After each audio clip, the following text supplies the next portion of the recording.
Mm-hmm. Ladies and gentlemen, your boy is back. Let me just make sure I share this shit like I'm supposed to. 2024. 2024, we in the building. Season 5 of the SmokePit. That shit is crazy when I think about it. Like when I say it out loud. Season 5 of the SmokePit. Now it's weird. We've been doing this since 2020. And you're like, it's only 2024. How do you get to a season 5? Well, let me tell you how I got to a season 5, my boy. First, let me share this link out. And so we started about May of 2020.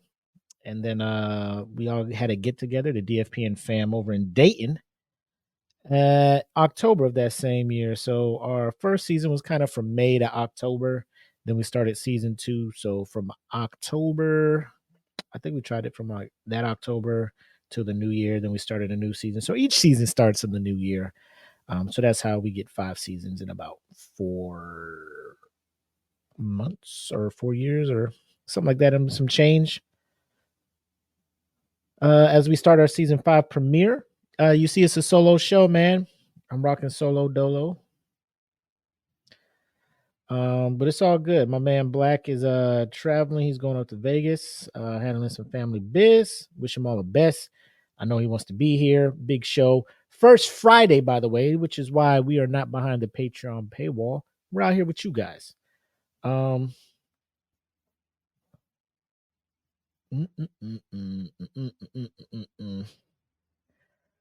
Sorry it's taking so long. Usually we have all this stuff squared away, but we got to share it to these different groups. But it's an amazing thing. Don't worry about it.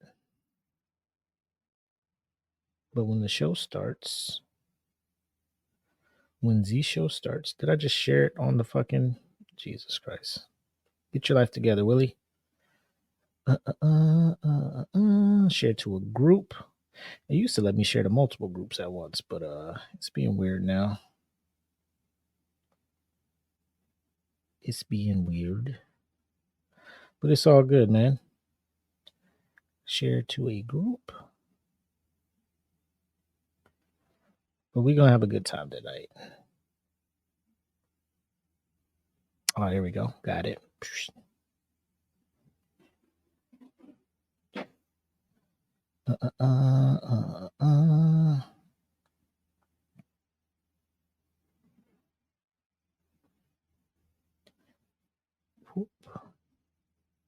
One more group to share it to. One more group to share it to.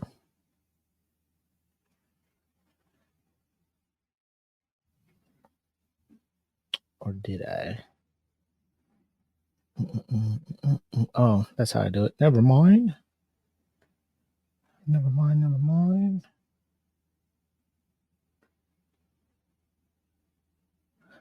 Oh, well, let me do that. Son of a bitch. It's all gravy. Anyways, ladies and gentlemen, I do not mean to hold you up. But as you can see, Solo Dolo, like I said, it's the homie Mac, a.k.a. your boy, coming at you with episode 124 of the SmokePit, which just happens to be the first episode of 2024, which also happens to be season 5 premiere of the show. Looking forward to having a good time. Free Friday, so it's everywhere. The Facebook machine, the Twitch machine, and then once I pretty this video up with some after touches, some videos, some things in between, I'll present it out on the YouTube machine, all of that great stuff. So without further delay, I want to welcome you all to season 5 of the SmokePit, episode 124. And how about we just go ahead and start it right now?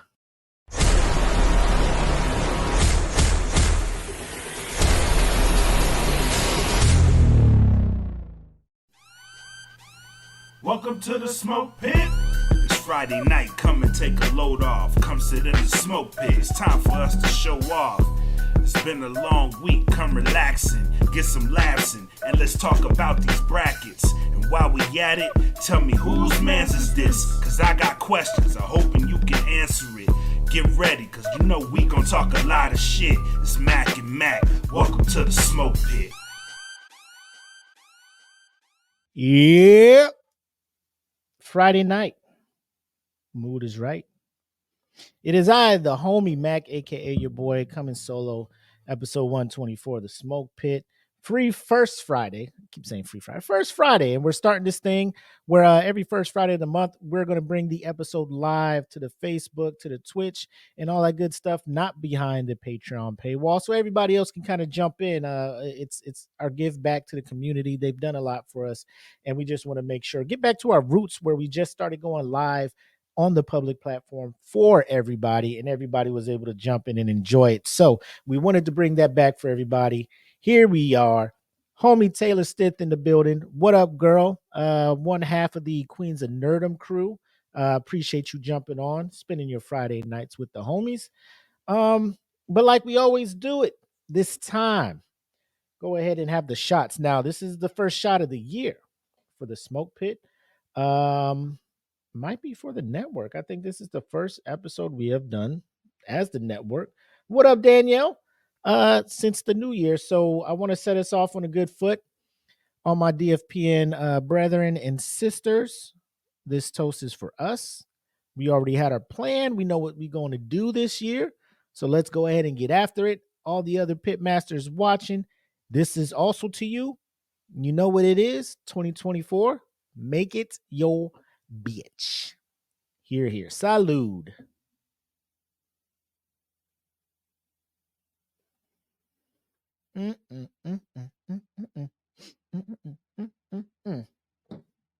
That's that peach crown on deck for your boy. I also got water on. Actually, it's Crystal Light because 2024, new year, new me. We out here, but just trying to be responsible out here. So you're not just thinking I'm out here trying to get lit. But you know how we rock. If this is your first time with us, please take time to look at the description, see all the links we got going on. I want to draw special attention to the merch. We got new merch layouts or new merch designs that have just been uploaded last night. In honor of the bracket that we're currently running, which we'll get into later tonight. A couple of Nickelodeon themed designs in there. So just click the link down there to Teespring and see what we got for you. Also, you see the Patreon link there in the description. That is where you're going to be seeing the show live Friday at 8 every week, outside of the first Friday, which is like you got right now. But click the link, see what you got going on in there, and feel free to join if you like. But these shows do drop live on YouTube every Monday, so don't think that we're just keeping stuff from you all. All right. Now that I got all that out of the way. Smoke Pit. My Pitmasters. Y'all have been busy in the group. We took 2 weeks off, 2.5 weeks or something like that. You guys have been very busy in the Smoke Pit podcast fan group, which if you are new here, also check the link in the description, all that other good stuff. Also, if you're looking at this, you're seeing this video, share it on your timeline. Let's get some more people in here because we got some stuff to talk about this week. First thing I want to do is talk about some of the posts that I've been seeing in our fan group. And for that, we are going into a segment that I would like to call the house meeting. So sit back and let's get ready to talk about it, family.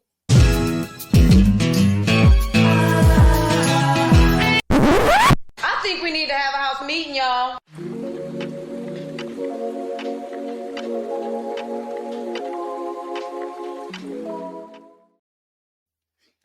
Yo, what up? Time for the house meeting. So for this segment, what we like to do is go into our fan group, figure out what our family members are talking about, and kind of have a discussion on it. So I want to start this off. I'm a fan of college basketball. I love sports, and I realize that there will be matchups where one team is obviously better than the other team, right? No matter what the other team can do, just the caliber of talent on the other team is going to outshine what you have going on. But I have seen a score between two women college basketball teams. And this is absolutely ridiculous. Now, there was one, I think, a couple years ago where a team got beat by like 80 or 90 points, right? Like it was ridiculous. It was yikes. And then apparently, I don't know if the reason the coach was fired from the winning team was because he relentlessly beat this other team or for whatever other reason, right? However, the score I'm about to show you, ladies and gentlemen, is the most disrespectful thing I've seen in my life. This comes from a game where a Division One, like low tier Division One team, the Grambling State Tigers. Now that is a HBCU based out of Louisiana. I have not heard of this team playing any sports outside of football. And then when they do play football, the only reason you know about them is because their band is legit, apparently. Either way, they played a team called the College of Biblical Studies, a D2 school based out of Houston. Now, I did not mispronounce the name of that school. It is called the College of Biblical Studies. Ladies and gentlemen, when I tell you, I'm looking at the score right now, before I put it up on the screen, I don't care how religious you are. You know what I'm saying? I don't care how in the word of God you are.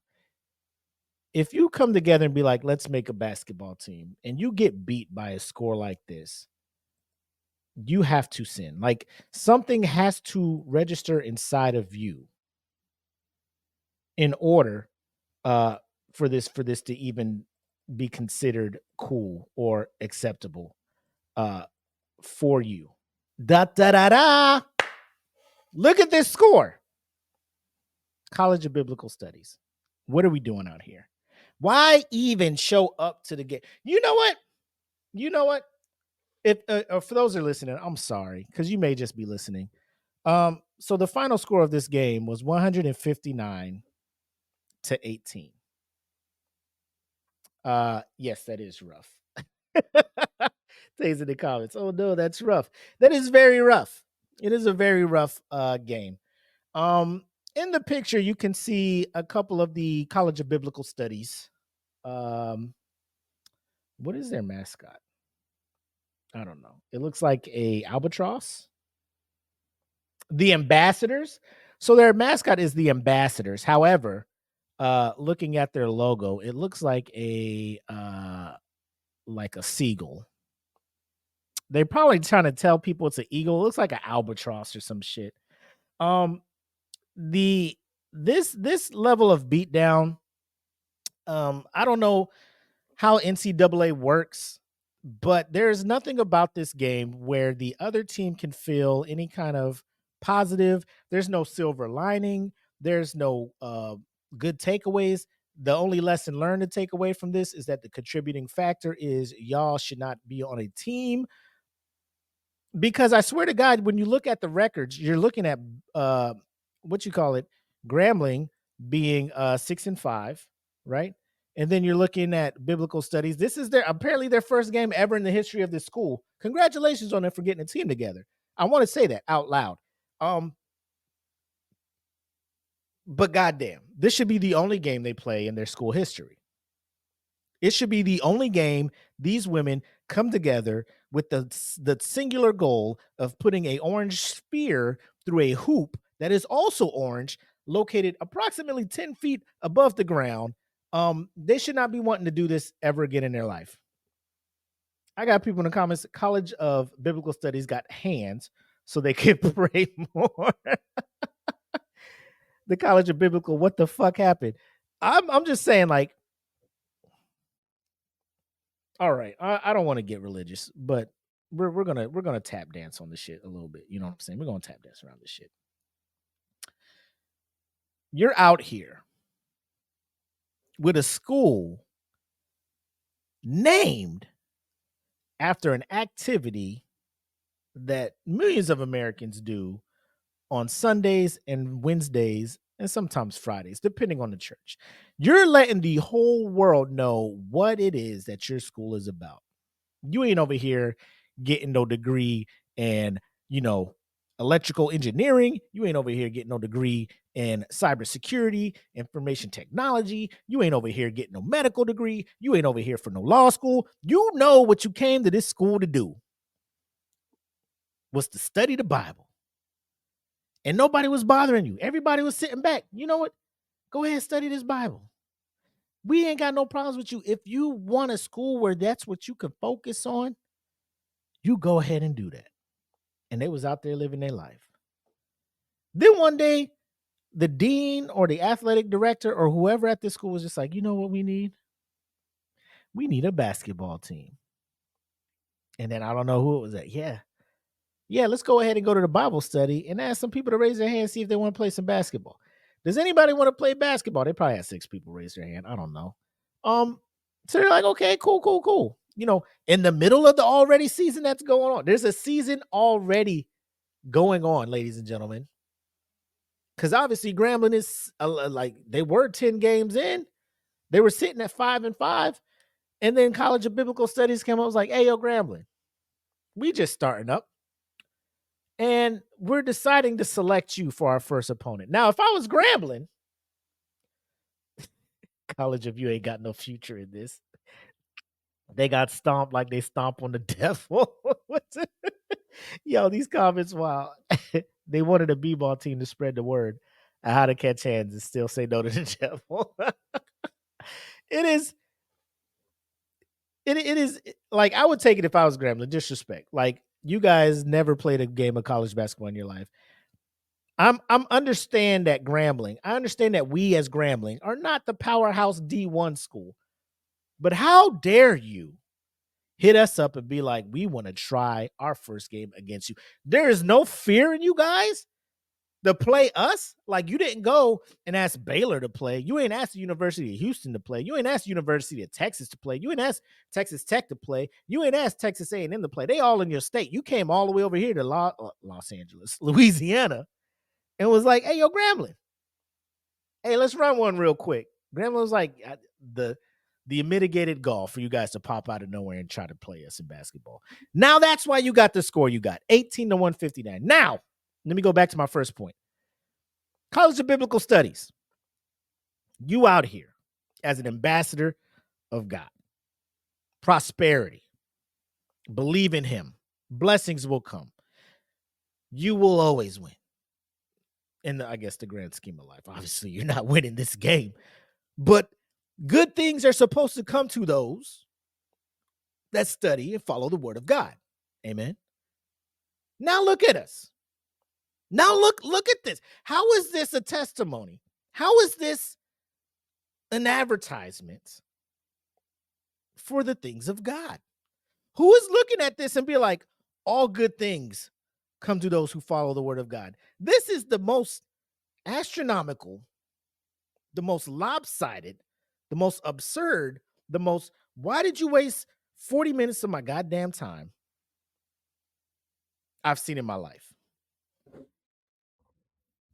What do you think this does for the recruiting of the College of Biblical Studies, which I'm sure was already at an all-time low? Because if I'm an 18-year-old and I'm like, bro, I'm looking for a school to go to, the first one,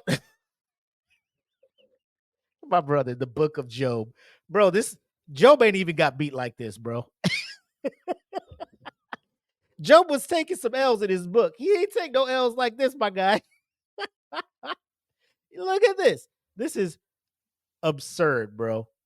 Like, I'm surprised the College of Biblical Studies didn't just start going Draymond Green and just hurting people. Like, at this point, you got to fight people. They can't even say they tried with a score like that. That's what I'm saying. Like, there is no live footage of this game. I tried looking. If you can find a video of this game, let me know. Let me know, because I wanted to see the effort that these ladies were putting in, or lack thereof. Pull up their roster. I asked some questions. It's probably just them two in the picture, CJ. That score was them paying ties. 1/8. It was a 1/10. 1/10 of the score Grambling had. They to pay. That's their tithe and offering. They were like, We're going to pay 1/10 of whatever Grambling scores, and then we'll put a little bit on top of that for something. I understand they got to start somewhere, and this is in the comments. They got to start somewhere. I understand that, but if you're a D2 school, how about you play the lowest D2 school? Because you got to get to, you got to get your feet wet, bro. You got to get your feet wet. You just can't jump in there and start trying to challenge D1 schools. This was David and Goliath in the multiverse, but the Goliath variant won. What up, Blake? This is, I don't even know, like, the coach, what do you tell your team in the locker room? What do you do? There's nothing. This is just me. Maybe I'm just, pessimistic, but I like to call myself a realist. What do you do when you go back to the locker room and you see this score and you lost by this much? I'm trying to do the math in my head. 149. You lost by 141 points. You lost by approximately like 45 3-pointers, 47 3-pointers. No, a little bit less. Like, bro. And they let this shit go down. Now, I am now a fan, and I'm going to be following everything the College of Biblical Study does, athletic-wise, and I'm going to wish for them the best. So you can expect the Smoke Pit to kind of stay close and keep you in the loop, keep you updated. The Smoke Pit is your number one stop, your number one source for College of Biblical Study athletics. And this is a promise. All 2024, we standing on business, and we are rooting for the College of Biblical Studies. I'm about to see if they got some merch out there. I'm gonna buy a jersey. I'm all for it. Let's go, College of Biblical Study ambassadors. Coach is gonna be like, well, at least we got some points. Let's do more of that next time. What AD say? You say nothing. You just get your Bible out of the locker room.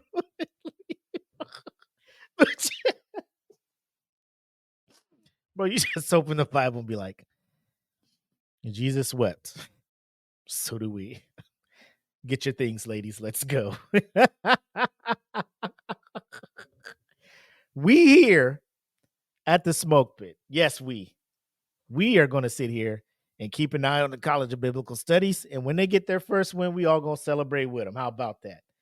Oh, man. Good times. Good times. There's another thing I want to talk about that was posted in the group. Let me go ahead and remove this and get to one of the main things that has been popping off. Now, this is new to me. I found out about it and I was just like, I need to talk about this. Ladies and gentlemen, there's an epidemic going on around here. Now, a few years back, technology has blessed us with drinking vessels like a Yeti. There's other different variants that learn how to keep drinks either cold or hot over long periods of time. And everybody's been cool with it. Now people were looking at Yeti like, Yeti, you're charging a lot for this technology. It works. However, there are other variants out there that we can use. Arctic is one. I think Turgis is another, like double insulated vacuum cup. Things like that to keep your drinks cold. I had just found out today there is a new cup on the market called the Stanley Cup. And when I say that, I know there may be some sports fans that are watching.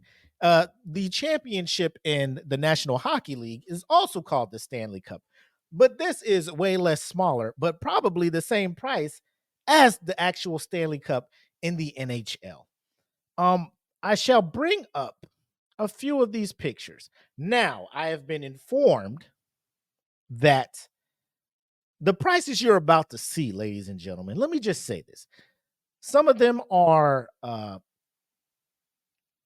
what's the word for this? Goddamn ridiculous. Goddamn ridiculous. Because they are being resold, I'm being told. I.e., like, think of it like the sneaker game. So certain shoes, they only make a certain amount of quantities. There's only like 1,500 pairs of shoes made. And then that's even a smaller group when you look at the quantities in each size being distributed. So 1,500 shoes, Maybe there's only 100, 150 made in size 10 and a half, 111. You know what I'm saying? So they're pretty rare shoes. So people will buy these shoes with the intent to not wear them, but to just turn around quickly and resell them for twice, triple, quadruple, sometimes ridiculous amounts. Shoes that'll be $120 retail get resold on the market for thousands of dollars. I'm not mad. It's supply and demand. It's whatever it is. Nike knows what they're doing. So do these other shoe companies. Never in my life would I have thought.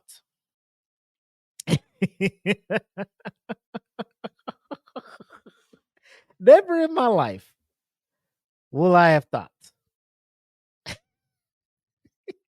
People are already in these comments talking about these cups. Let me bring this up. Add to the stage. Look at the price of these. A 30-ounce tumbler.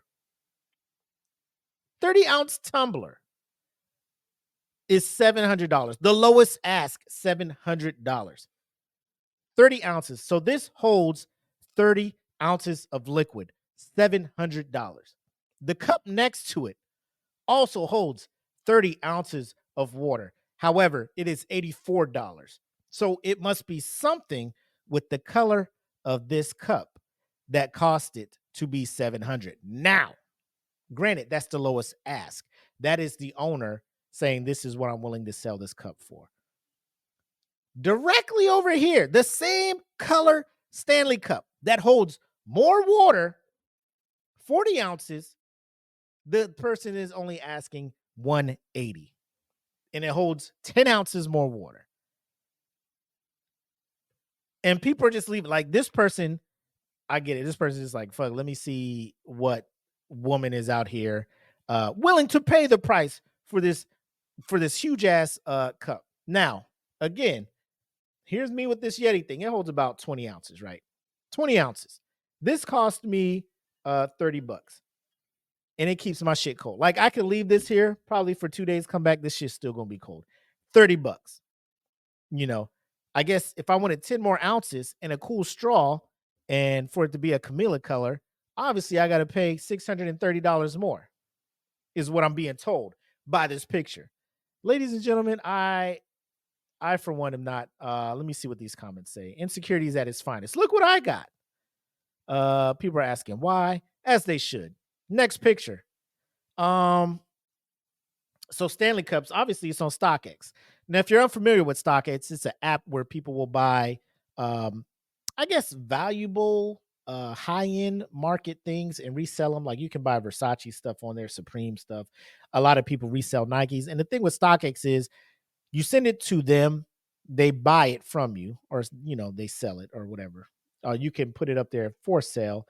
And the gimmick is that the products they have never been worn. They're like dead stock is what they call it. So apparently these Stanley Cups are supposed to be right out the box, never used, never washed.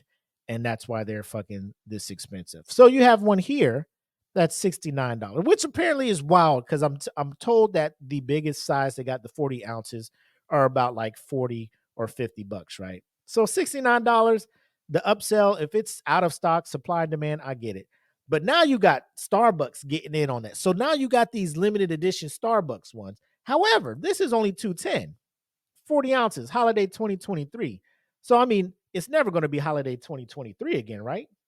So that's why they've been doing this. And CJ is right on the head with this shit. They've been doing this for a while with Starbucks. Them little tumbler things with the fucking rhinestones and the fucking S&M spikes on them and shit like that. They're all for this shit. This is what they do. This is exactly what they do. My brother's in here like, the fuck, what does this cup do? Exactly. I'm out here like, bro, if this thing ain't turning my water into Crown Royal, any flavor I want, I don't want it. I don't need it. 210? What are we doing out here? 30 ounces for 700. 40 ounce, 180 sounds about right. The Fountain of Youth. Pink tax to another level. If those are the pink tax. Astronomical. Through the fucking roof. Let's go to this next page. So the Flamingo Quencher, 40 ounce, only 128. You got what's this? Thule for 63. Watercolor Dusk for 77. the watermelon moonshine too. You know what? Let me go to StockX real quick because I just want to see, and bear with me here because I just want to see for myself the fucking prices of these things, if you guys don't mind. Because this is not concerning, but it's making me look at myself in a different light. Because my wife looks at me when I get these shoes, right? And she's just like, "What are you doing?" I'm like, "Girl, you don't understand the value of these shoes. Like, yes, I paid $230 for these, but what they're worth in a couple of years, you won't understand." She's looking at me like, what? I'm just like, "Woman, this shit is like the stock exchange. You buy low and you sell high. You sit and you wait for the market to go up on these things. You sell them, and then you make a profit off these things. I'm earning us money." She's looking at me like, "You got to be wilding out." Now I'm looking at Stanley Cup, right? I'm looking at Stanley Cup. So there's a Stanley on Amazon. That's $35, right? I'm looking. Oh my God. A Stanley 40 ounce for $792. What are we doing here? What are we doing here? How a 40 ounce cup turned Stanley into a $750 million a year business. All right, let's go to their website real quick. Let us dabble over here on the website. And I will share this with you guys so you can see what the fuck is going on over here with Stanley. Present share screen. Share that Stanley footage. Add to the screen. Fuck it. We'll allow cookies. And then I'm going to delete them right after. Anyway, here we are looking at Stanley's website. I am not subscribing. I want you to show me what you guys got and what the $50 for the 40 ounce tumblers. Still in stock. I'm guessing it's not saying out of stock. You can get a 34 flip straw tumbler for $30. $35, 14 ounce you get for $20. I'm not seeing anything that is worth what they're doing. How about we go price high to low? A 64 ounce is $60. That is their highest one. Okay. Now, let us go to StockX.com. Type Stanley. Oh my God. Like the minute it's on this site, you know what the fuck's going on. You know what the fuck's going on. Like when it is on StockX, you know what the fuck is going on. Now you got these two here, right? So Target had a Valentine's Day exclusive and that shit was gone. I saw a video of motherfucking dudes was in there taking two. Like they didn't have one per customer. I ain't see no sign. Cass was in there wilding. Let me see what this Starbucks one is. 421 of these were sold in the buy right now for $215. Last sold for $210. Now the crazy thing with StockX, you could come here and see the retail price, and then you can see the last sold for $210. So if I bought something for $50 and resold it for $210, that's $160. Then I could just probably go right back to Stanley.com and buy a regular one to keep my drink cold and have extra. This shit is fucking brilliant when you think about it. Like if you are one of those people that were able to get this, kudos to you. Kudos to you. But then you look at the Stanley X Magnolia, right? Now this one is up here for the lowest ask $300. Right? There's only one left, and it's probably going to stay up there too for that price. So whatever is this Magnolia like the cats from what you call it? HGTV? And CJ probably has it right on the head with this shit. Real Housewives, they geared their market towards a certain demographic, and that demographic had turned around and made these shits fucking astronomical, right? So let me just see what that Target exclusive one. Now, I will let y'all know if I just happen to walk into my local Target and see one of these cups, I need y'all to mind y'all business, right? Mind your business and let me set my family up for financial freedom by copping one of these things. Yo, what you? Oh, this is only $84. All right, I guess the Target ones are not as in demand as the Starbucks ones. However, I digress. Whoop. So I posted this in the group and I was educated by a few. Yeah. So somebody's in the comments saying $50 to $70 is already high for a cup, but the rest is just eBay pricing. Clearly you have never lost everything in a fire, and the only thing that survived was you and your Stanley Cup. Was the ice still in it? It sure was. And some people are telling me that this company has been around for a while, and their main goal was to keep food hot for workers who would work long days and so they pack their lunch in the morning and wouldn't be able to eat it till the afternoon, and it would keep the food either warm or their drinks cold, things like that. But to resell a cup for that much, the confidence and the fucking first of all, the ignorance to just be like, let me give this shit a shot. Let me just try this fucking shit out. And the reason that they continue to do it is because the price, like somebody is buying it. So that just I just thought I'd share that with you. Like Stanley Cups are really out here. Not the hockey national championship trophy, but the Yeti knockoff is really out here just setting the drinking game on fire. The Starbucks ones are the ones that set it off. Yep. You just won't walk into your local Target and see. I mean, you never know, man. Sometimes, bro, I went into Ross one time and saw a pair of Kobe. I think it was 9s. They weren't in my size, obviously, but they were in my daughter's size. And I'm just like, what the fuck are these doing in here? And now, normally, shoes like that will end up in Target because, like, the stitching was messed up on one side or it's a factory defect, and then they'll send it off, whatever. But I'm just like, you never know, man. I walk into a Target, go into a Ross, and be like, oh shit, is this that Starbucks winter 2023 exclusive in Canela Pink or whatever that shit was?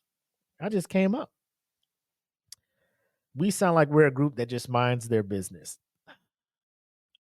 Danielle, I hate to inform you, the Smoke Pit don't mind its own business. Like we do to an extent, but if we really minded our business, would we really have a show?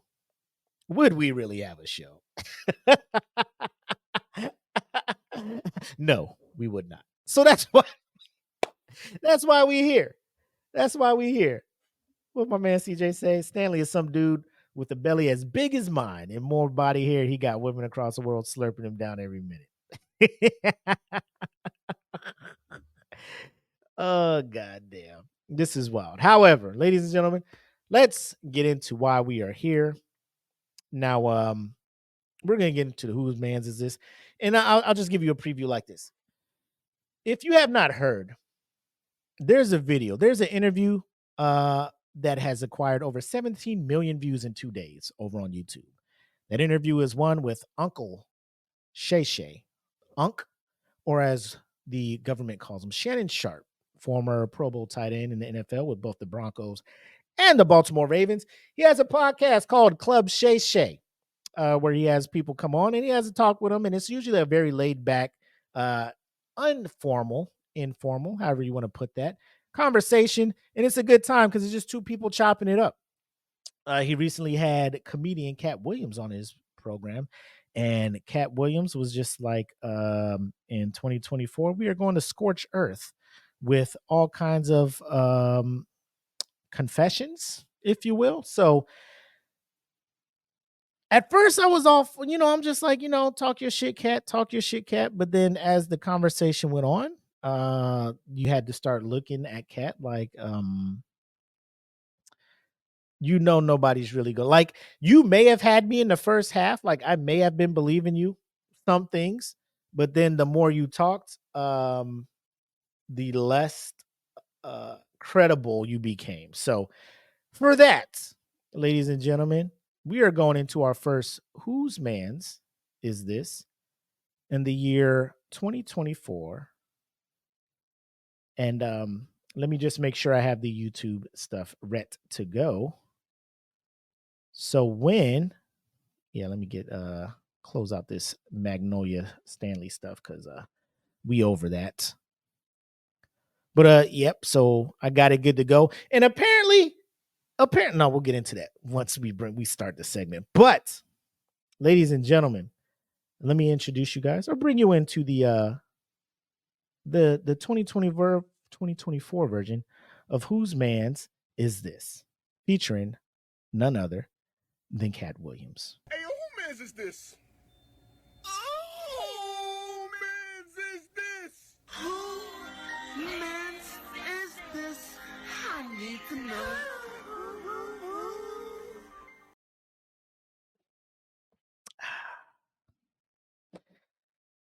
Katt Williams. Now I'm gonna start this segment like this. Hear me out. And if you're listening to the audio version, you're not seeing the video. I just want you to, in your car, at your desk, wherever you're at, answer this one question for me. What is the last time, outside of this interview, if you've seen it, that you've seen Katt Williams out doing something?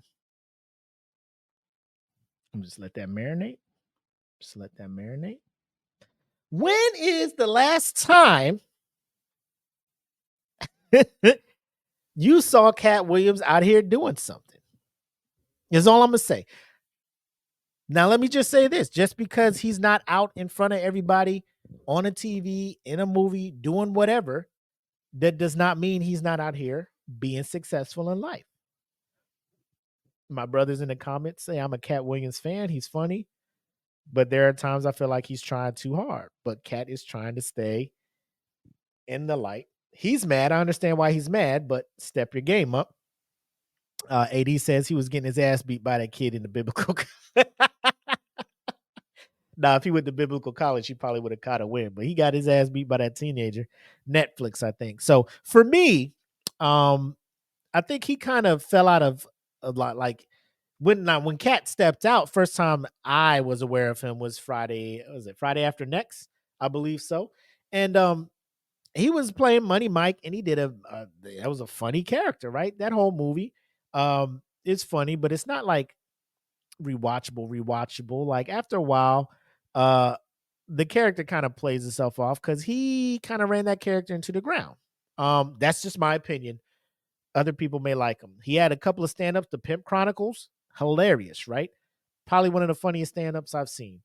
After that, not really checking for him too much. I feel he kind of typecast himself as the pimp character.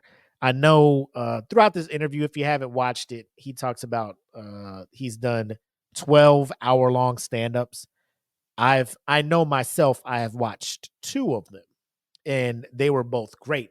I've tried to watch a third one, but could not get through it because it was like, it was on in the background. I wasn't sitting down watching it, So maybe I'm missing because I haven't watched all the rest of his stand-up specials. Maybe he has some real hilarious ones. I do know he is good at roasting people because he was on the radio show with that Wanda lady, and she tried him, and it didn't work out too well for her.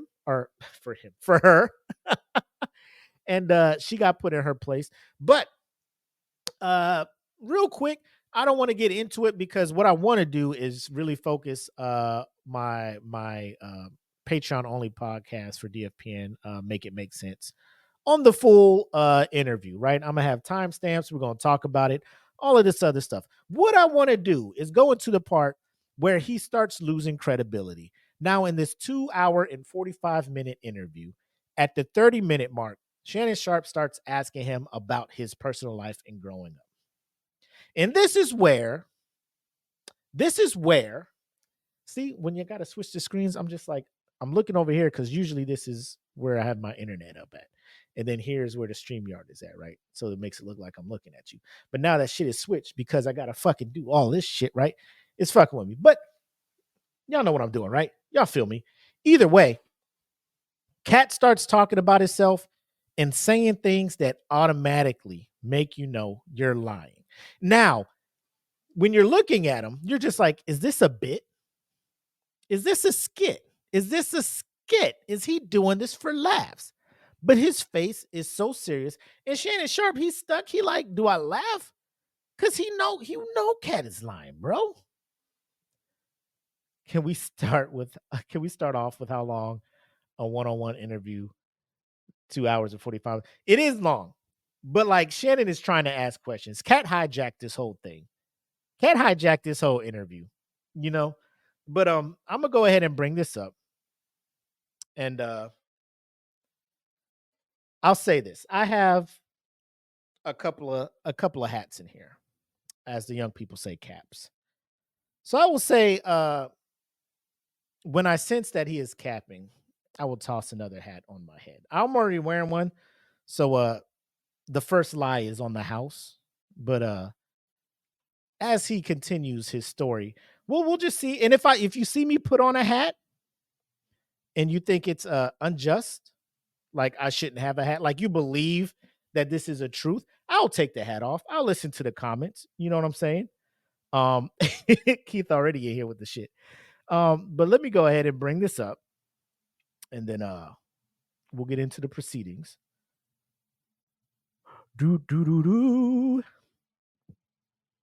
And y'all let me know if y'all got audio and all that stuff. It says it should be rolling for you guys, but you know how StreamYard be. I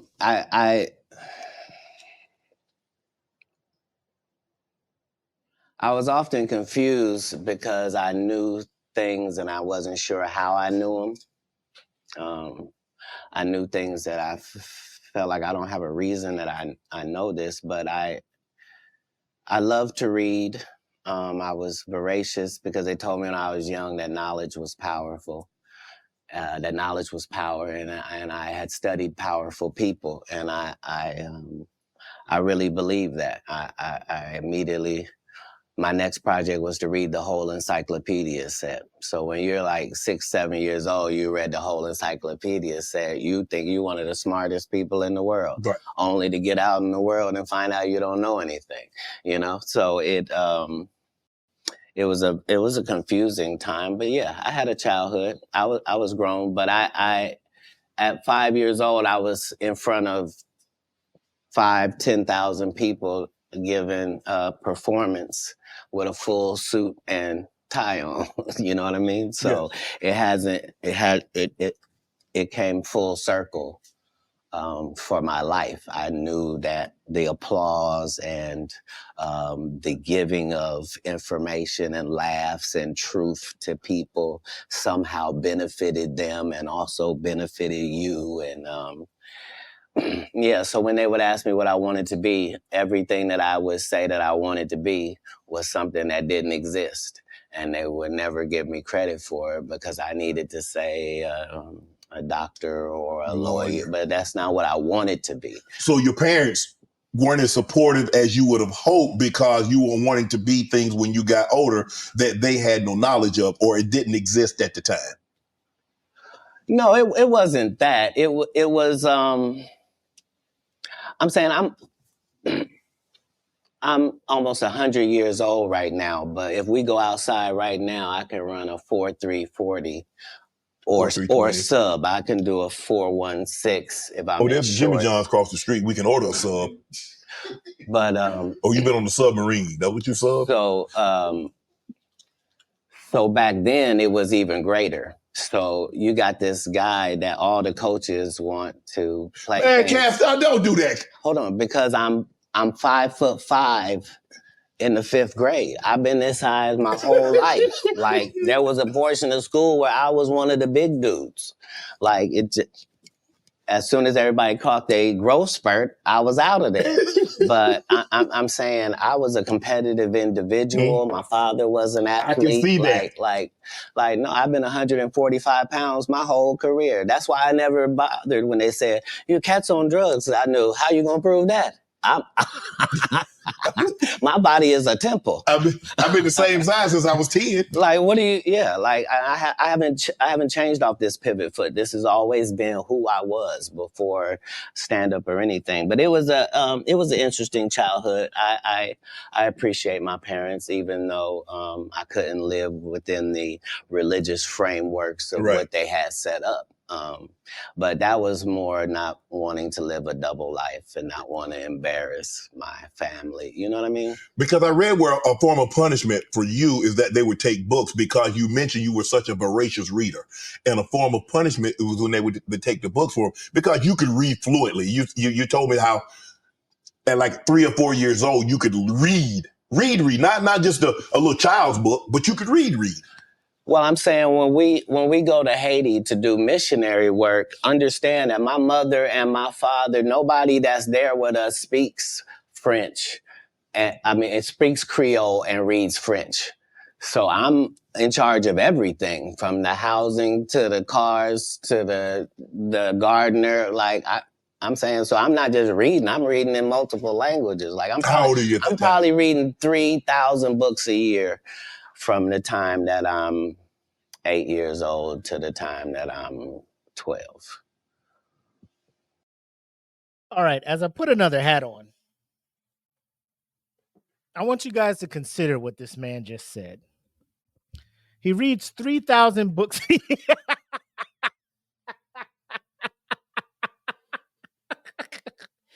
Taylor, you beat me to it. The man reads 3,000 books a year. There is 365 days in a year.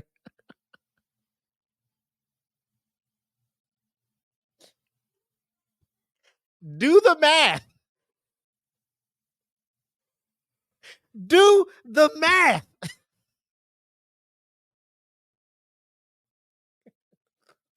You reading 10 books a day, my boy? No. You talk about they picture books? Katt, please, sir, continue. No fiction books at all. I'm only reading nonfiction. You could drive. No fiction books. Real ass books. My man say 3,000 books a year. Where my phone at? We gonna figure out the average number of books this man read in a 24-hour period. I'm guessing he probably slept 6 hours. So 18 hours in your day. Katt Williams, how many books are you reading? Oh, boo, my calculator went away. I got to do it the old-fashioned way. 3,000 books divided by 365. My man, you were reading 8.2 books a day? 8.2 books a day, my boy? Non-fiction, real-ass books, encyclopedia type stuff? Katt, you're a genius, my boy. Shannon, continue talking to this Rhodes Scholar about his journey and growing into being the prodigy that he is today, sir. At 12, you received a full scholarship to the National Science Academy in Dayton, Ohio, but you failed, so you would become ineligible. Why did you want to take that opportunity? I didn't see it as an opportunity. When I got in there, all the students were wearing lab coats, and it seemed very confined and restricted, and nobody seemed like they were having fun. It just seemed like everybody was smart. I didn't want that. That wasn't what I was signing up for at all. And plus, I thought that Jesus was my big homie. So you know how you get a story about a dude joined the gang and you get a big homie, right? Mm-hmm. Like at this particular point in my life, my thought is that the Bible is the greatest book that's ever been written. Okay. That it houses the truth, and that it gives you this story of Jesus, and that I'm supposed to be like him. Okay. So it's already in my head that as soon as I get 13, I'm leaving. You at 13, you don't only leave like, okay. You see how it's hard for Shannon Sharpe to like register this in his mind. You see how Shannon Sharp is just like, oh, you serious? Like he was waiting for him to like laugh for the punchline, and Katt gets quiet. Shannon's like, you look how he's looking at the camera right now, like, help me. Help me. But wait. The one before that, you got accepted to the National School of Science Academy in Dayton, Ohio. Why didn't you go there? Students were all wearing lab coats and bro, what? Let me look up this thing. Hold on real quick. Let me look up this school, this National Science School this man is talking about. It's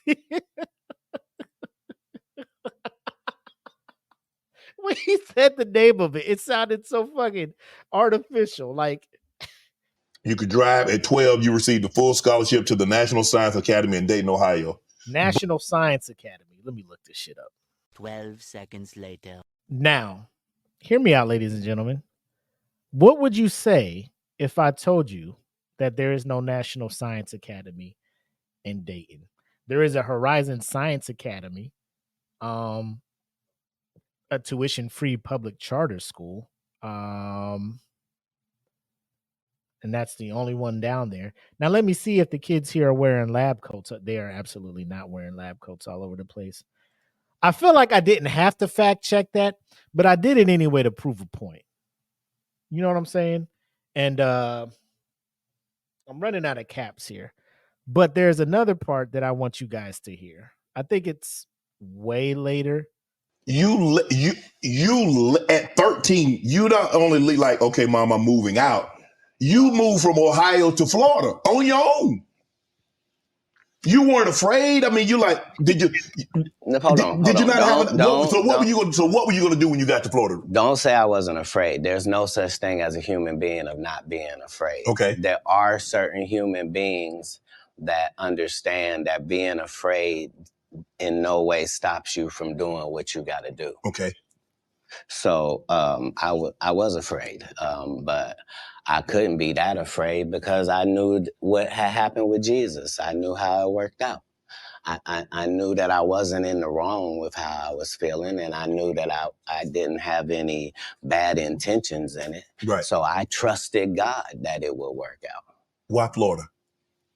Because if you're raised in Ohio, the one thing on your list is, I'm going to get away from snow, and I'm going to get as far. I want to go. Tell me the place. I literally went to a truck stop, and I asked all the truck drivers where they was going. And there was one guy going to California, and there was one guy going to Florida, and they told me how long it was going to take. And so that's why I ended up in Miami, because... How'd you get there? You caught a bus? No, I just told you. I was at the truck stop. So you hitchhiked? I didn't hitchhike. I got in the back of the dude's 18-wheeler, me and my Rottweiler puppy and my suitcase. Yeah, because I was... Whoop.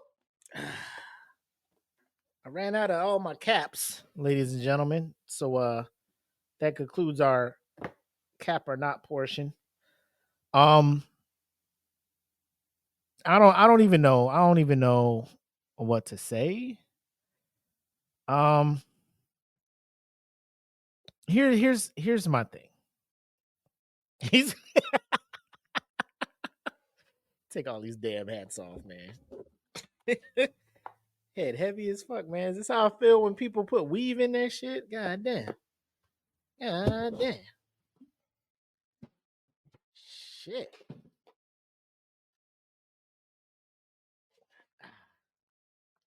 Here we go. This is much better. Neck started hurting all them goddamn caps on and shit. So, as you guys can see, a lot of his, let's just say this. Is it possible? Is it a possibility that everything he is saying is true? Because I cannot absolutely say it is a lie because I was not there to see it. I cannot say with all certainty, no. But I will be like, I will put a mortgage payment up against anybody who says that it is true. If you catch my drift. In the court of law, I could not look this man in his eye and say, you are lying. But if I stepped out of the courtroom and somebody was to bet me money that he was telling the truth, I would take the bet and say he is lying and double my money easily. The shit that he is saying makes no fucking sense to me. So I'll leave it at that. The stuff he was saying in the beginning, some of it, because I don't know, Hollywood is a weird ass place, right?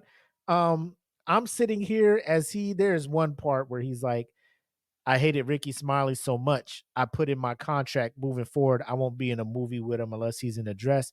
What was his next movie? It was First Sunday. Was he in a dress? Yes. Shannon's like, why the fuck would you have some random shit like that in your contract? Because he's more believable in a dress than he is as a man. Him and Tyler Perry play better women than they can play a man to save. I'm like, bro, stop it. And I'm just, bro, I get it. Could you have been blackballed? Yes. Could people have been stealing your jokes? You do have a part in there, and I'll get to it when I do my Make It Make Sense podcast later this next week. There's evidence that you have done jokes prior to Kings of Comedy, Katt, and people have taken those jokes and performed them in Kings of Comedy. So I'm not saying that everything he's saying is a lie. But when you start trying to build yourself up like you were some prodigy on the come up, you know what I'm saying? Making yourself seem like you're some anomaly, which, bro, some people are put on this earth to be super special. Michael Jordan, LeBron James, Tom Brady, like just very special.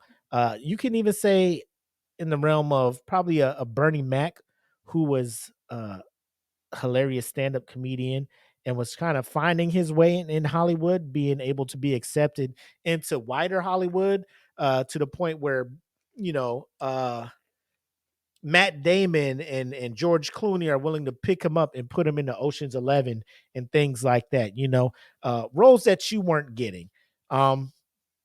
This man does say he's been in over 60 movies and to check his IMDb. So I'm going to go ahead and do that real quick. And, you know, I'm not going to do it in front of you guys, you know, because I'm a very, you know, I know this man has some kind of pride and shit. So, you know, let me just go ahead and IMDb this shit. And search Katt Williams. He also said that Steve Harvey isn't in movies because he doesn't have range, the same range as he does. And so I also want to use this IMDb to see the range that Katt Williams has in all of his roles, if you will. I'm not doing this to be petty. All right. I'm not doing this to be petty. Look at you guys.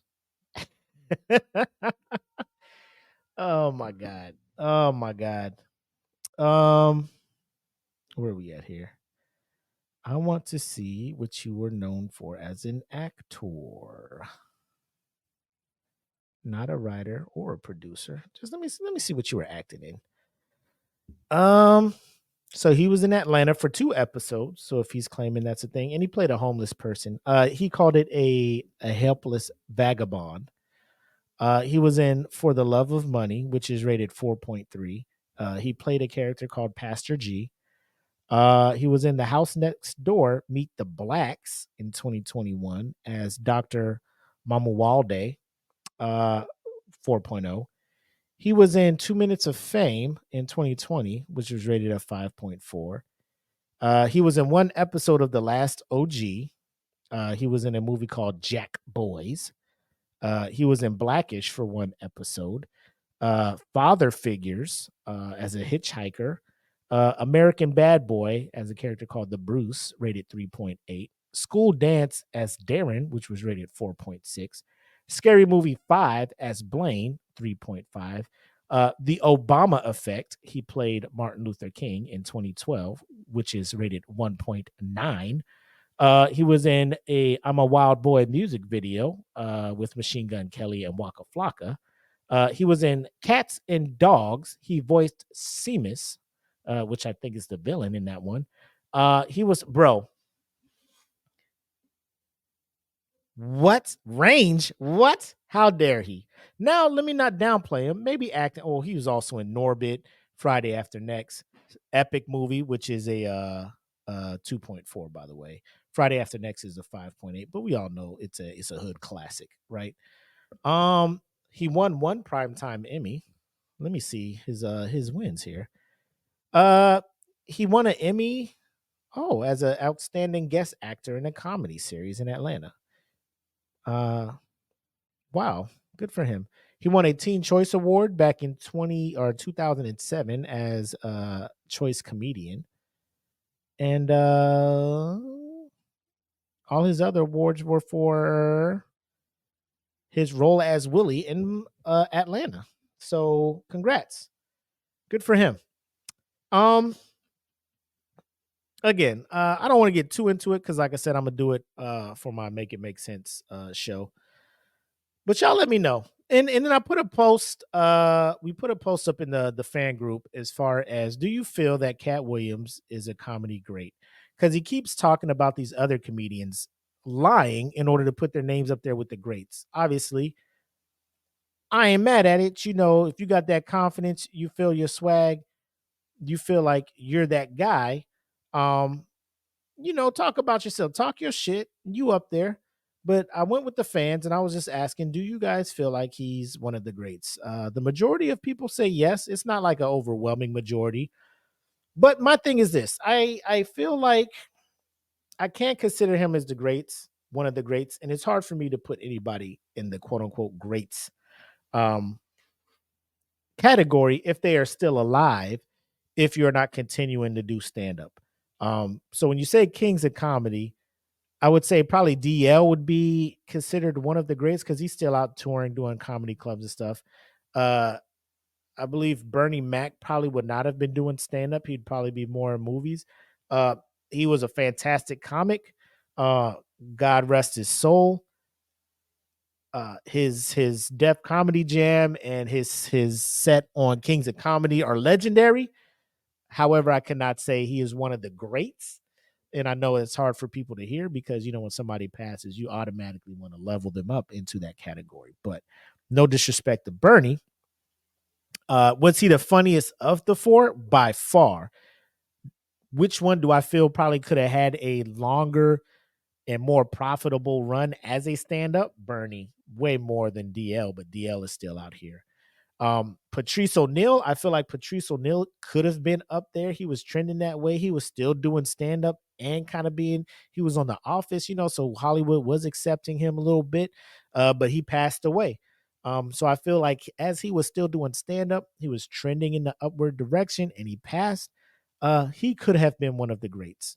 Chappelle, obviously one of the greats. Richard Pryor, one of the greats. Martin was one of the greats. You know what I'm saying? So for me, it's all objective. You know what I'm saying? I'm not saying that you can't not like. If he is one of your greats, cool. I love the first two Pimp Chronicles. You know, he was hilarious in that. I couldn't get enough of it. But after a while, I'm just like, bro, you're just Money Mike right now. You're saying you have range, but every time you hit the stage, you're Money Mike. You're not Katt Williams. So that's just how I feel about it. No offense to Katt. Do your thing, my guy. Wish you nothing but the best. But if you haven't watched that interview, it's very telling. You kind of get a glimpse inside of his psyche and figure out, is it just hate? Because I feel there's some truth to what he's saying about the clique of successful Black comedians. But again, at the same time, you know, he ain't really saying nothing about Dave. He's just going after the low hanging fruit, I would guess. So that's just my take on it. Again, not trying to downplay anything my man is doing. Wish him nothing but the best. Yada yada yada. Now I think it's time to get into our bracket review. I just need to make sure I have the correct brackets pulled up.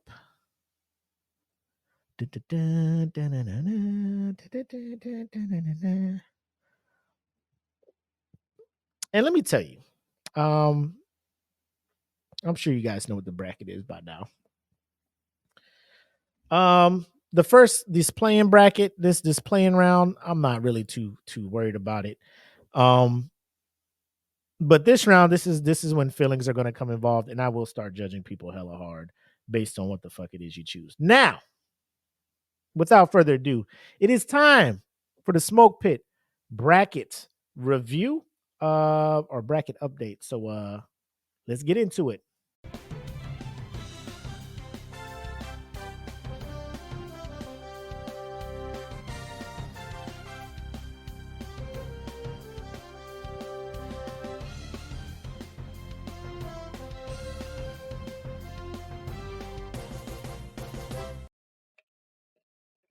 Yes, sir. Ladies and gentlemen, bracket update. So this year, we're kicking it off. I don't know if you could tell if you're a member of the Smoke Pit Podcast fan group, looking at the cover photo, or if you follow the Smoke Pit Podcast page on Facebook, the profile picture as well. We are very Nick-centric for the next few weeks because we have a bracket going on right now. We're trying to figure out what was the best show that Nickelodeon put on.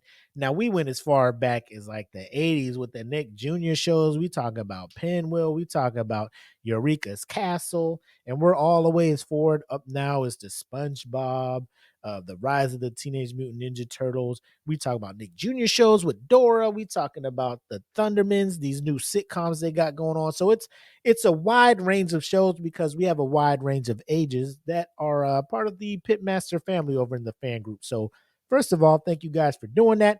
Second of all, let's kind of run through these reviews real quick. Bring up this screen. So we're going to look at bracket numero uno. So over here on the right, or actually the left, if you will, are play-in rounds, right? So these are the teams or these are the shows that are trying to get in there and get with the heavy hitters. Now, these were all ranked according to the IDMB ratings. Trying to go back and forth between Rotten Tomatoes and IDMB. I think IDMB is a little bit more realistic as far as that goes. But of course, you're going to have your favorite shows that critics and those raters over there on IDMB or IMDb don't really mess with. So looking over here, we got Think Fast, which was a Nickelodeon game show going up against Cat Dog. Me personally, I wasn't a fan of Cat Dog. It was one of those cartoons where I'm just like, there's no real rhyme or reason to this. It's just some weird ass character that's out here, right? The group wanted Cat Dog to move on, so it did. We moved on to Gullah Gullah Island and Fanboy and Chum Chum. Gullah Gullah Island is going on to the next round, going up against Welcome Freshmen. Just to let you know, Cat Dog has the honor of going up against the number one rated show Nickelodeon's ever put on its airwaves, Avatar: The Last Airbender. Am I smelling an upset? Not really. Not really. If that does happen, will I have to question the existence of the Smoke Pit Podcast fan group? 100%. So again, we'll just play it by ear and see what happens. So again, we got My Life as a Teenage Robot losing to Rise of the Teenage Mutant Ninja Turtles. So the next round matchup is the number 16 seed, the game show Finders Keepers, up against Rise of the TMNT. We had the Backyardigans and their underrated bops beat out the Thundermans. They'll be going up against Drake and Josh. They are the 17th seed. Blues Clues beat out Little Bill.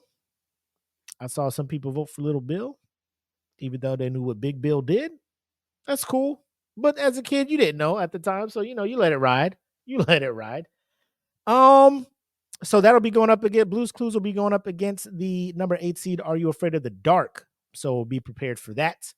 Hey Dude beat out the Haunted Hathaways. They'll be going up against 25 seed Roundhouse, which was All That Before All That.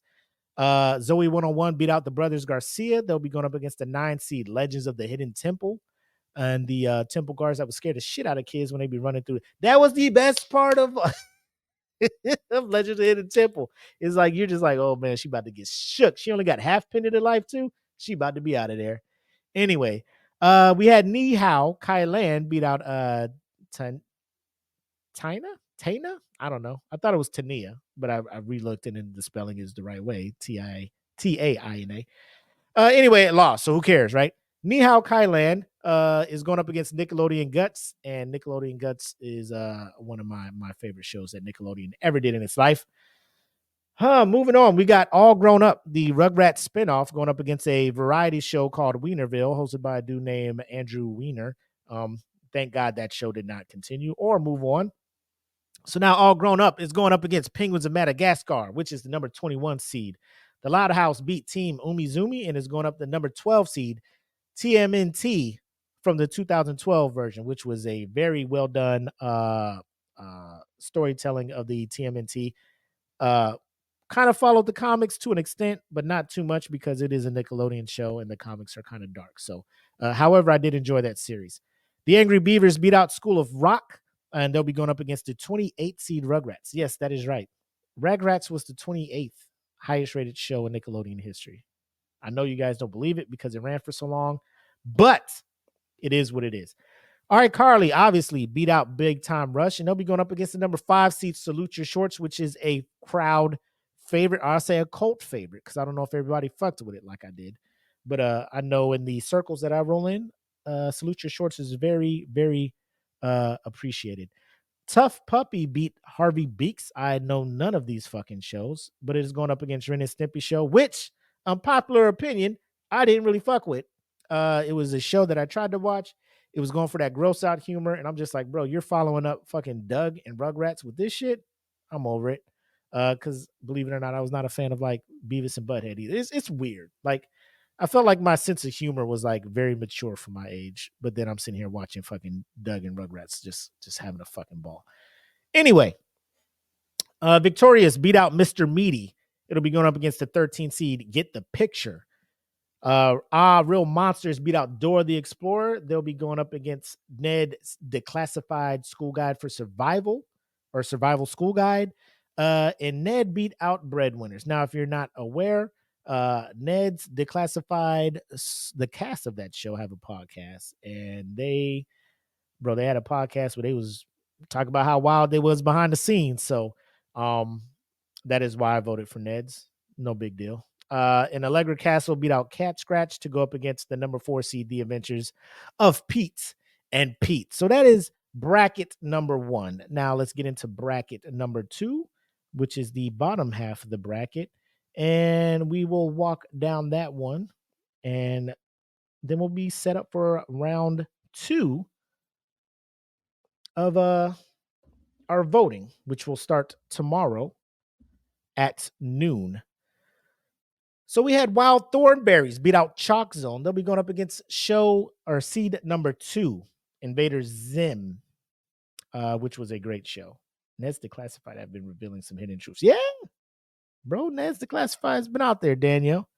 Wild and Crazy Kids beat out Pig, Goat, Banana, Cricket, which I had no idea what the hell that was. So I'm glad Wild and Crazy Kids won. The other show got 0 votes. What Would You Do beat out Romeo, as it should. So they'll be going up against Wild and Crazy Kids. Keenan and Kel, the 15th seed, was waiting on the winner of Legends of Awesomeness, the Kung Fu Panda movie spinoff. And Henry Danger, Legends of Awesomeness won, so they'll be going up against Keenan and Kel. Hey Arnold, sitting at 18, is going up against the winner of Figure It Out, and Casa Grande's Figure It Out won that one, so they'll be going there. SpongeBob at the 7th seed is going up against Rocket Power. Rocket Power beat out Unfabulous. All That at 26 is going up against Danny Phantom now. Danny Phantom beat out Sanjay and Craig. Rocco's Modern Life, sitting at number 10, is going up against Jimmy Neutron Boy Genius. Jimmy Neutron beat out As Told by Ginger in that first round. And Nick Arcade, the video game, the gamers show, the show for gamers. Number 23 seed is going up against the Mystery Files of Shelby Woo that beat out Nikki, Ricky, Dickie, and Don, whatever that show was. The Mighty Bee is going up against the Secret Road of Alec Mack after beating The Journey of Alan Strange. The Winx Club could not get it done, even with all their superpowers, against the show 15. And now 15 will be going up against Kablam, in my opinion, a very underrated show. But, we'll see what happens. The Fairly Odd Parents going up against Doug. Doug is the 27th show. So this one could be pretty interesting because I know there's a lot of Fairly Odd Parents fans out there. Cousin Skeeter beat out a show called It's Pony to go up against My Brother and Me, the number 6 overall rated show. Clarissa Explains It All was down there at 46 for whatever reason, going up against a Nick Jr. show that was very, very highly rated as Allswald. So we'll see how that goes. True Jackson beats out 100 Ds for Eddie McDowd to go up against Nick Jr. Classic Pinwheel. Eureka's Castle beats Go Diego Go to go up against the juggernaut of Double Dare. And the Amanda Show will be going up against The Legend of Korra, which is the number 3 seed. So The Legend of Korra and Avatar The Last Airbender, 1 seed, 2 seed, not respectively. Obviously, Avatar is the number 1 seed. But we're looking at this. Some people have predicted it's going to be an Avatar versus Korra finals. Other people are kind of looking at this bracket. Maybe Double Dare gets in there. I'm looking to see what shenanigans shake out. But this is the real round. This is when all these votes start counting. The play-in round is in, so it's more like what show is going to get in to lose to these favorites. But we'll see what happens. So, ladies and gentlemen, that is our bracket update. So like I said, voting will take place starting tomorrow at noon. The bracket should be up. This is a sneak peek of it. So kind of think about what your votes are going to be. Obviously, I know what mine are going to be. And let's go ahead and get back into the show so we can wrap it up with some final shots and thoughts, huh? It's getting late. Your boy got things to do out here, you know? I love all these segues.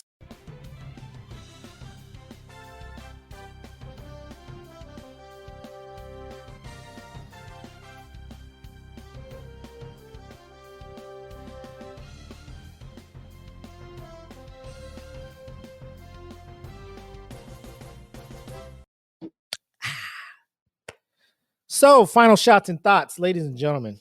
I just want to say thanks for rocking with your boy. These shows are always tough going solo. I think going the first Friday, having all the comments, having all the viewers, makes the show easier for me because it's like I have a co-host being you guys. You see that? And I appreciate it 100%. You guys make this a joy to do. I look forward to it every week. And this week was no different. When it comes to the final shots and thoughts, I want to say if you're not a member of the Patreon, like I said, look in the description. The link is in there. Lowest $3 a month, you can get in there. You get to the $10, $15, $20 tier. You're able to tap into the live stream every Friday. As soon as the live stream is done, obviously we put it up for the rest of the Patreon. So you will get the show 2 days earlier than it would be if you waited for it to come out on YouTube. I want to say tomorrow we do have some shows planned for you, or one show. The Queens of Nerdom, our very own Tay and Jen, they will be doing a season 2 wrap up of What If. All episodes are out on Disney Plus right now if you don't have it. If you have not seen it, kind of avoid it until you do see it, because they will be, I don't want to say deep diving, but giving a nice critique of each episode and probably diving into some of their fan theories and what they think is coming up next. So the Queens of Nerdom have been rocking with us. This will be their first episode of 2024. Can't wait to see it. I know they're going to kill it. I will be on the road headed up to Fredericksburg, and I cannot wait to check out and get their thoughts. If you are a Patreon member, you saw the DFPN Weekly, and you know that Black Mac was supposed to be joining them to give his thoughts too, but like we stated earlier, he is on the road. But I know Jen and Tay will do the damn thing. And Danielle, look, she go QON. Exactly. Danielle knows what's up, so get like Danielle and get on the train with the rest of us, the bandwagon, and check in. I think it'll be going on at 8 Eastern. Question mark. There is an event on their page. So if you're not following their page, just search Queens of Nerdom. Go over there, click the button, join the group, answer a couple questions, and as long as you answer the questions, we would have no problem bringing you into the group. Now, if you get in and start acting like an ass, you're gonna be out the group. That's not my decision. That's theirs. That's their group. That's their world. I just live in it. I'm just happy to be a part of their community. But please check them out. As stated, I got a Patreon exclusive show. It used to be, if you really been rocking with DFPN for a while, I had a podcast. It was just a solo show called I Said What I Said, Don't At Me. That's kind of been on the back burner for a while since SmokePit kind of took off. Trying to do 2 shows was a lot. But the fact that we now have the Patreon exclusivity, that gives me the chance to just put out a couple shows a month, sit back, put my thoughts together. It's kind of a show where it's just me and I can do my own thing on there. So Make It Make Sense is coming out. First episode, I'm delving into this Katt Williams beef with all these other comics, giving my point of view on it. Granted, I am not a card carrying active stand-up comedian. It is an aspiration of mine. I want to get back into it. So I sit back and kind of watch and see what these comedians do. So I'll give my thoughts on that. When that show is going to be out, I don't know. If you're a Patreon member, you'll get the heads up, all that good stuff. So we got a lot of stuff going on. First of all, if you're rocking with us, please send thoughts and prayers to 2 of our very own, Kimberly Waters, host of The Patio with Kim, and my man E. Smitty, Emerson Smith, over there, co-host of Breaking Down the Classics and the host of the Real Food Podcast. Going through some things at the time, they can use some positive thoughts and some encouragement. So if you follow them, if you're in the group, drop something in there, give them some encouragement, some positivity as we move forward as a group. USDN, expect a new logo review, a whole revamp. They got that going on over there. My man Jeffy Jeff is working that. And then, of course, the No Gimmicks crew, my man Frank D and my man Black Mac. Obviously, they'll be back in it as well. So we got a lot of things cooking over here on DFPN. We're just going to keep our head down, pushing forward, continue to collaborate, and kind of just giving the audience what they want. So if there's something that you want to see that we can provide, make sure you let us know. All that good stuff. But outside of that, Patreon members, like I said, the new merch is dropped in Teespring. At the end of the show, I'll be dropping a discount code in the Patreon exclusively for you guys to get that gear at a discount, right? So we want you guys to rock the merch, but we don't want you to bust your pockets because you're already doing that, supporting us on the Patreon side, and we love you for that. So expect that. That's one of the perks you guys get. That's pretty much the show. I'm done. I didn't even finish look at that. I was very responsible. I thought I was going to be out here alone and unafraid. I was like, man, I came out here. Look. I came out here with the big boy. I was like, let's see what happens. First show back, baby. Let's see what, but I was responsible out here, huh? Y'all seen it. This is video evidence. Responsible drinking, ladies and gentlemen. It can be done. But I'm the homie Mac, a.k.a. your boy, half of the dynamic duo. And as my man Black Mac would say, thanks for joining us. Season 5 premiere, episode 124, The Smoke Pit. You guys have been great. Thank you again. We'll be seeing you next week. Hopefully the dynamic duo is back. But until then, as the homie Black would say, have love, make sex, peace. Welcome to the Smoke Pit. It's Friday night, come and take a load off. Come sit in the Smoke Pit, it's time for us to show off. It's been a long week, come relaxing, get some laughs in, and let's talk about these brackets. And while we at it, tell me whose man's is this? Cause I got questions, I'm hoping you can answer it. Get ready, cause you know we gon' talk a lot of shit. It's Mac and Mac, welcome to the Smoke Pit.